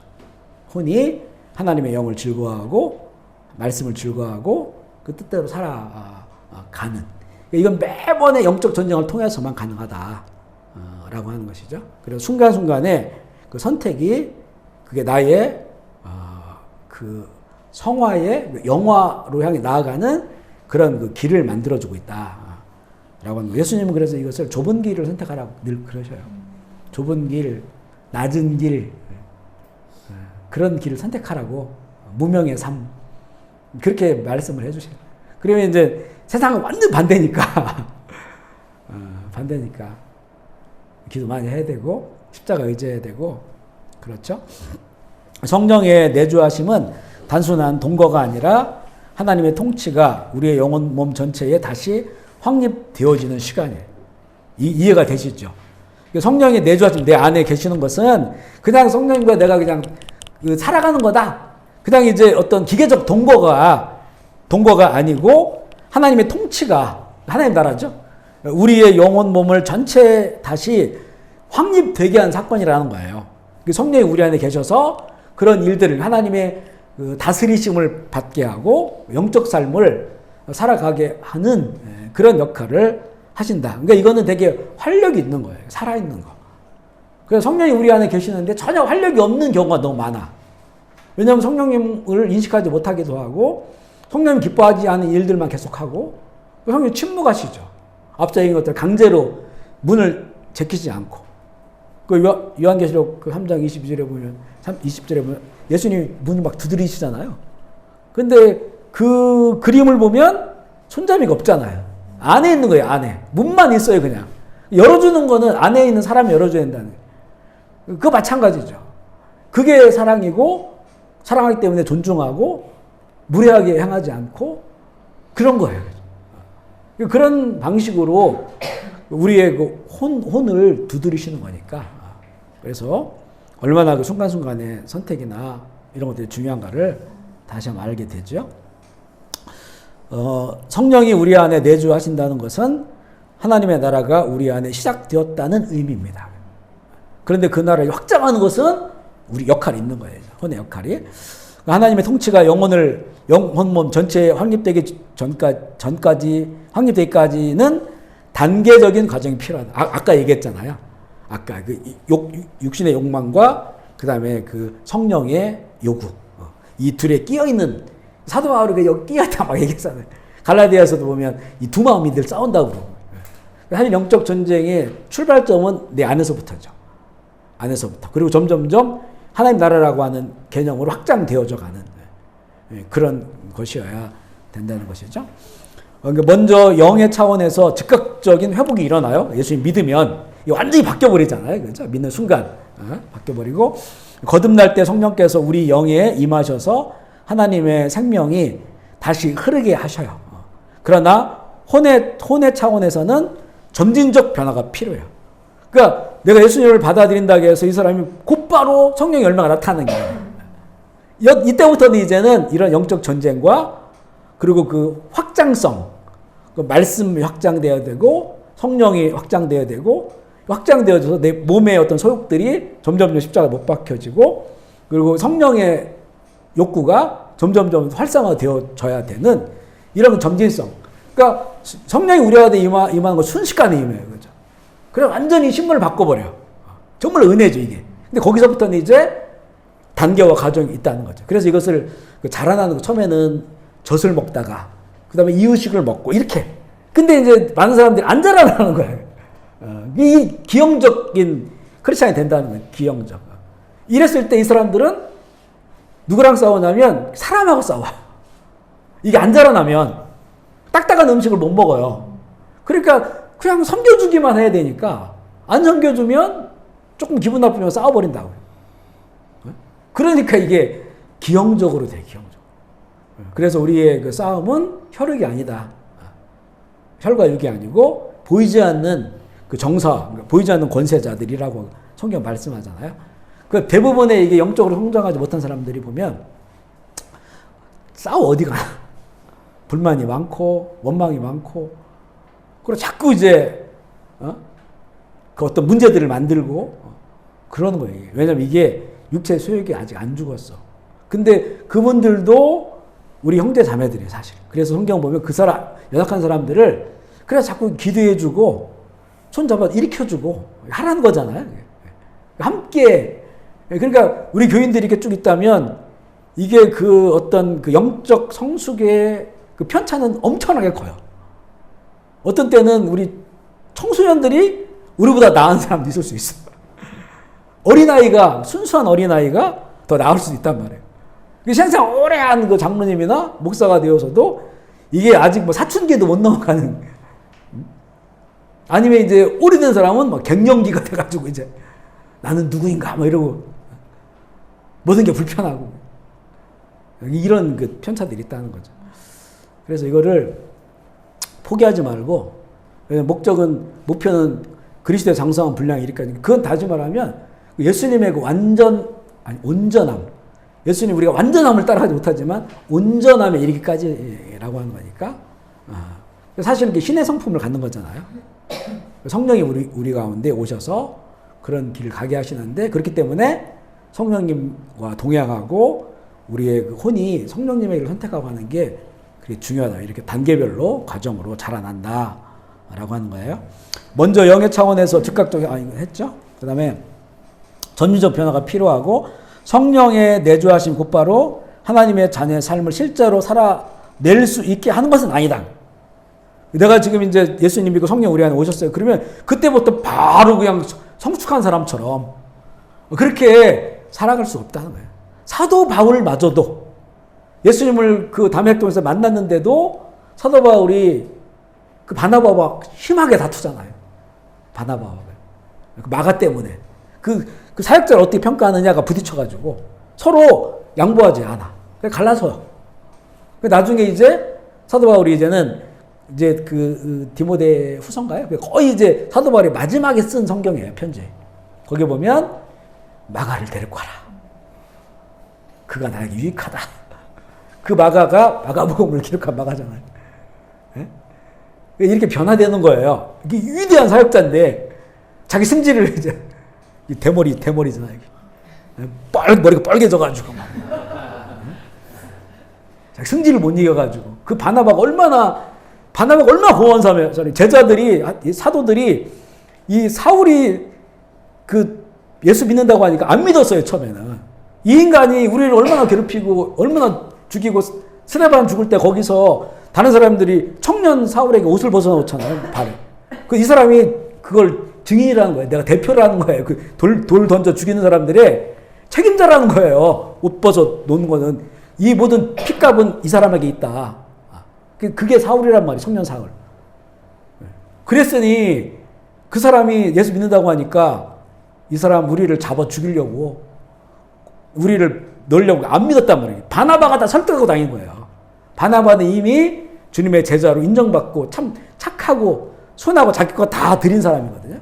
바나바 말을 듣고 그래 미팅을 한다고.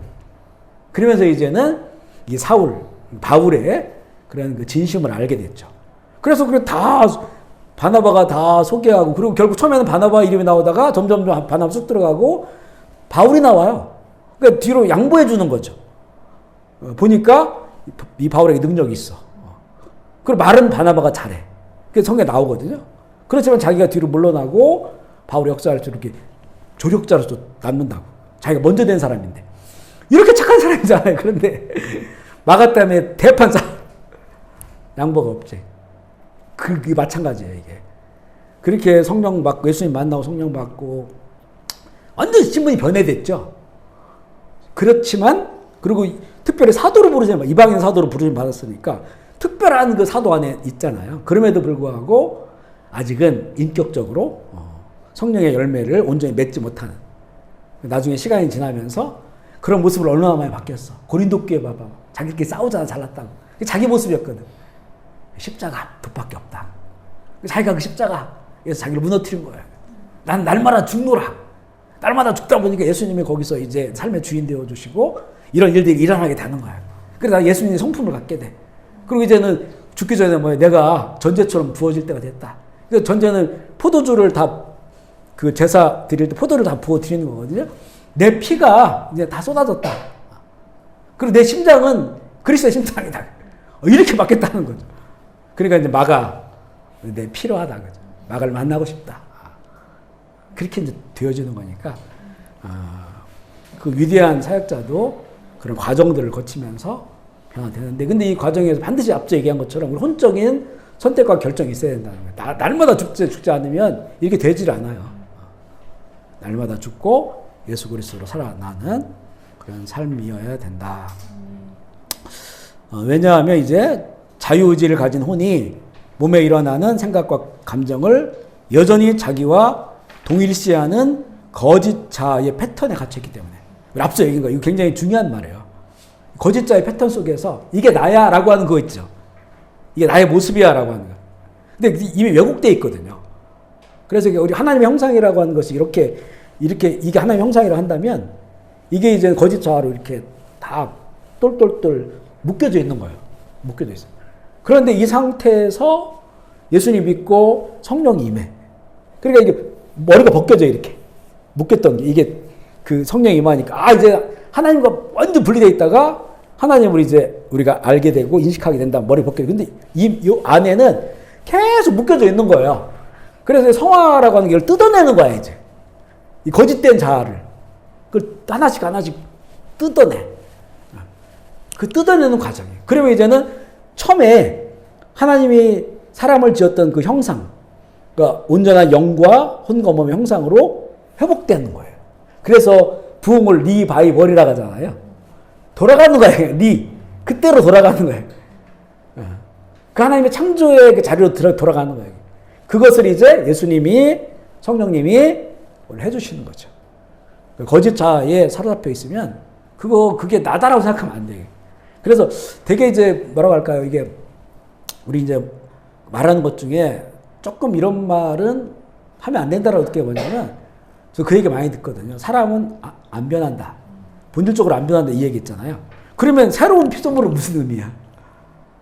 다시 태어나는데 예수님 안에서? 그러니까 안 변한다. 물론 이제 그런 건 있어요. 내가 거듭났는데 이미 나에게 있는 좋은 기질들 있잖아요. 좋은 기질들. 이거는 성령이 우리 안에서 극대화시켜요. 극대화시킨다고. 더 좋게. 그런 것도 이제는 원래 있었던 기질을 안 변한 거죠. 거기에 좋게 덧입혀져 가는 거니까. 그런데 거듭났는데 이게 하나님 나라를 대적하는 거짓자들이 있는 거예요. 근데 그것을 안 변한다고 얘기하면 안 되는 거예요. 그 변해야 돼, 그게. 그리고 다 변해요. 저도 생각해보면 저의 그 회심 전과 회심 후가 있는데 회심하고 나서도 지금 계속 변화되고 있어요. 그리고 정말 이런 거 느껴져요. 야, 지금도 나에게 이런 거짓자들이 있었구나. 그리고 계속 거짓과 속임수의 음성들이 계속 맴돌아. 속에서. 또 깨트리고 진리를 구하고. 이거를 나라고 그냥 놔두면 안 된다니. 원래 나는 이런 사람이야. 그렇게 말합니다. 좀 말을 막 한 사람들 있잖아요. 근데 원래 내가 그래. 우리 부모도 그랬고. 그게 난 줄 알고 계속 그렇게 예수 믿으면서도. 그러면서 다른 사람이 이해해 주길 바라고. 다 변화될 수 있어요. 하나님 나라를 대적하는 것이라면 다 변화돼. 그리고 좋은 거는 또 극대화되고 활성화되고 그렇게 된다라는 거죠. 그러므로 구원받은 그리스도인은 자신의 혼이 성령님의 도우심으로 진리의 말씀에 순종할 것인지 아니면 마귀의 유혹에 넘어갈 것인지를 스스로 선택해야 된다. 우리의 생각과 감정이 죄와 세상의 도구가 아닌 하나님의 영광을 드러내는 통로가 되도록 영으로서 몸에 행실을 주게 한다. 로마서 8장 13절 읽어볼게요. 시작. 육신대로 살면 영으로서 몸의 행실을 주면 살겠다. 이런 구절들 때문에 이 사람들이 이제 한번 구원 받았는데 구원이 취소되냐 이런 말 하거든요. 이거 다 이 믿는 사람들한테 주는 말씀이잖아요. 믿는 사람들이 복음이 뭐냐? 믿음으로 의해 이런 거다. 그러면 그 복음으로 살아가는 건 뭐냐? 영을 따라 살아가는 거다. 이렇게 말씀하는 거예요. 그래서 아까 말씀드린 것처럼 이 구원은 이루어져 가는 거라. 이미 이루어졌다 이게 아니라니까. 이게 구원파가 이제 그런 거잖아. 이미 네가 예수님 피로 죄산 받았다고 깨달으면 너 이미 구원 받았다. 그게 언제냐? 몇 월, 며칠, 몇 시냐? 그러나 이제는 그 구원 취소되지 않는다. 이러니까 이 사람들이 그다음부터는 죄를 짓고 하는 것도 아무렇지도 않아요. 이거는 복음이 아니죠. 이미 내가 몇 달, 며칠, 몇 시에 구원 받았으니까 그 이후부터는 정죄받지 않는다. 그러니까 사람들이 듣기 얼마나 좋아. 그러니까 구원파에 몰리는 거예요. 속이 시원하거든. 근데 이 성경서 말하는 구원이 자라나는 거다. 이게 이해가 안 되거든. 이게. 뭐가 안 잡혀. 너무 애매하고. 근데 구원파는 깔끔해. 그 부분에 있어서. 이미 구원 받았어. 그러니까 옛날에 무슨 세월호 하는 사람들 구원파 배 만들고 뭐 불법으로 개조하고 뭐 뇌물 주고 다 하잖아 이게. 구원파 핵심 있는 사람들이. 꺼리낌이 없는 거예요. 그래 주기도문을 안 하잖아요. 우리에게 죄 지은 자를 회개를 하는 게 없어요. 이미 정죄받지 않는데 왜 회개해? 그 성경을 다 왜곡하고 그런 말들이 얼마나 많습니까? 네가 누구를 용서하면 나 용서하겠다. 얼마나 말 그런 것들을 사용할 수가 없어요. 그러니까 우리가 이제 구원을 이뤄가는 것이기 때문에 그 과정 가운데서 육신대로 살면 반드시 죽는다. 영으로서 몸 행실을 죽이면 살리라. 아멘이시죠? 영혼육을 이해하면 이게 이해가 돼, 이 말씀이. 이것 때문에 이 구원받은 사람이 취소되냐 이렇게 따지는 구절이 아니란 말이지. 이게 사도 바울이 자기가 몸속을 경험했죠. 이 삶을 그 중간에 끼어 있는 삶을 경험하고 나는 나를 보니까 진짜 사망의 몸이다 이거. 이 몸을 보면 욕구가 멈추질 않잖아요. 끝나질 않는다. 근데 하나님을 믿고 있네, 하나님을 바라고 있네, 내 혼이. 그러니까 하나님 찬송하리로다. 그래서 우리의 성령과 생명의 법이 사망의 범에서 우리를 해방시켰다 말하잖아요. 끊임없이 내 혼이 내 몸은 계속 욕구가 있는데 내 마음이 하나님을 갈망하는 거예요. 그런 얘기를 하시는 거예요. 그래야 이게 이해가 되는 거예요. 그 말씀이. 성령님께서 이 일을 주도하시는데 중요한 것은 강제로 하지 않기 때문에 우리 스스로 선택해서 성령님의 통치를 받기를 기다리는 거예요. 앞서 얘기했죠? 뭔가를 선택하기 이전에 우리의 우선적 갈망은 내가 하나님의 뜻을 따라 살아가고 싶다. 그 뜻을 알고 싶다. 하나님의 나라를 이루고 싶다. 성령님 도와주십시오. 갈망들, 가난한 마음, 갈망들. 이게 우선되어야 되고, 그래야만이 하나님의 뜻에 대한 관심을 가지고 기준을 알게 되고, 절대적 기준이죠. 이걸 선택할 수가 있는 거예요. 그 뜻을 따라서. 그래서 먼저는 우리 마음에 그 하나님을 갈망하라. 하나님의 뜻을 갈망하고. 그러면 관심이 생기고, 알려고 하고, 성경을 가까이 하고, 그리고 말씀을 사모하고. 이렇게 이제 그런 과정 속에서 이런 그 영적 세계가 열리게 되는 것이죠. 그래서 성화라고 하는 것은 성령님의 일방적 역사가 아니라 성령님과 우리의 동행. 처음에는 동행하고 협력하고, 그런데 내 갈망이 더욱더 커져서 성령님, 이제 내가 성령을 따라가겠습니다. 내 길을 앞장서 주시고, 주도해 주시고, 견인해 주십시오. 이렇게 이제 갈망들이 생기면 성령님께서 우리를 주도하는 그리스도 예수 안에서 살아가는 삶이다. 영적 전쟁에서 먼저 이런 인식해야 하는 것은 바로 이런 믿는 자의 신분. 이건 이제 이 다음 주에 나누게 여기까지만 오늘 말씀을 전하고 우리 결단하면서 우리 기도하고 마무리할게요.